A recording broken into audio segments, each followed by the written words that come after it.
بسم الله الرحمن الرحيم. تبارك الذي بيده الملك وهو على كل شيء قدير، الذي خلق الموت والحياة ليبلوكم أيكم أحسن عملا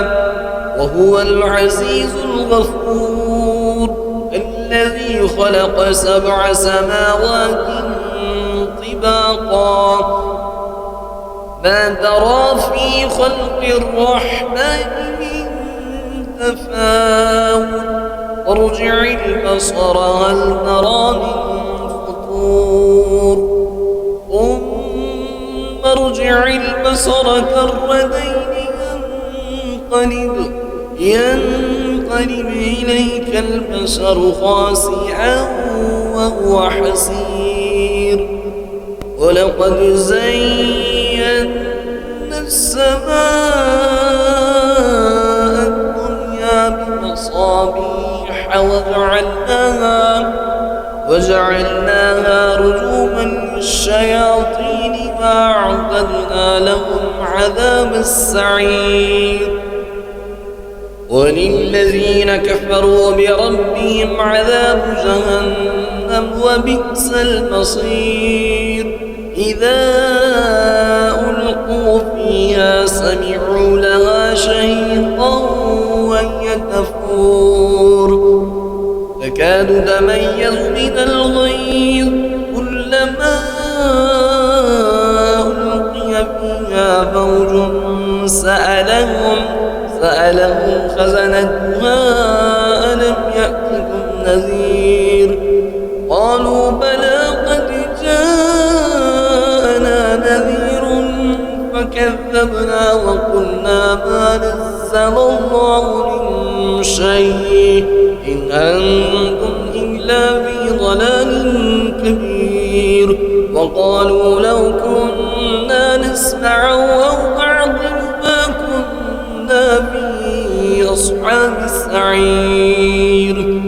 فاعترفوا بذنبهم فسحقا لأصحاب السعير.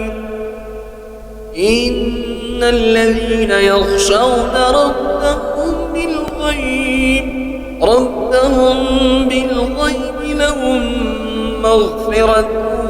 وأجر كبير، وأسروا قولكم أو اجهروا به إنه عليم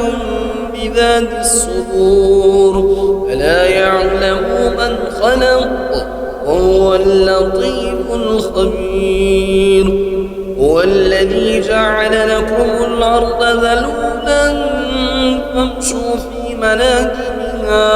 وكلوا من رزقه وإليه النشور. أأمنتم من في السماء أن يخسف بكم الأرض فإذا هي تمور، أم أمنتم من في السماء أن يرسل عليكم حاصبا، ستعلمون كيف نذير، ولقد كذب الذين من قبلهم فكيف كان نكير،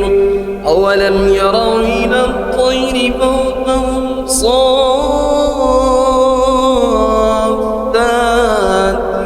ويقبض ما يمسكهن إلا الرحمن إنه بكل شيء بصير. أمن هذا الذي هو جند لكم ينصركم من دون الرحمن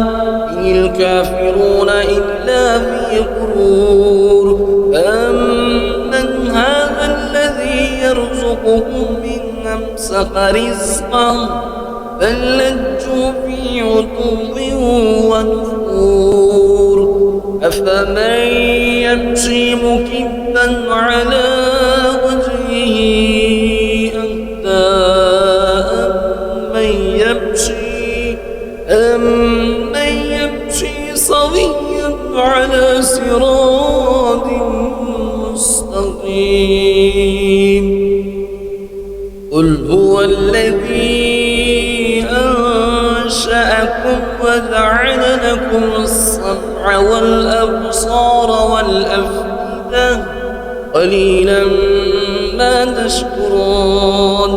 قل هو الذي ذرأكم في الأرض وإليه تحشرون ويقولون متى هذا الوعد إن كنتم صادقين قل إنما العلم عند الله وإنما أنا نذير مبين فلما رأوه زلفة سيئت وجوه الذين كفروا وقيل هذا الذي كنتم به تدعون قل أرأيتم إن أهلكني الله ومن معي أو رحمنا فمن يثير الكافرين من عذاب أليم قل هو الرحمن وآمنا به وعليه توكلنا فستعلمون من هو في ضلال مبين قل أرأيتم إن أصبح ماؤكم غورا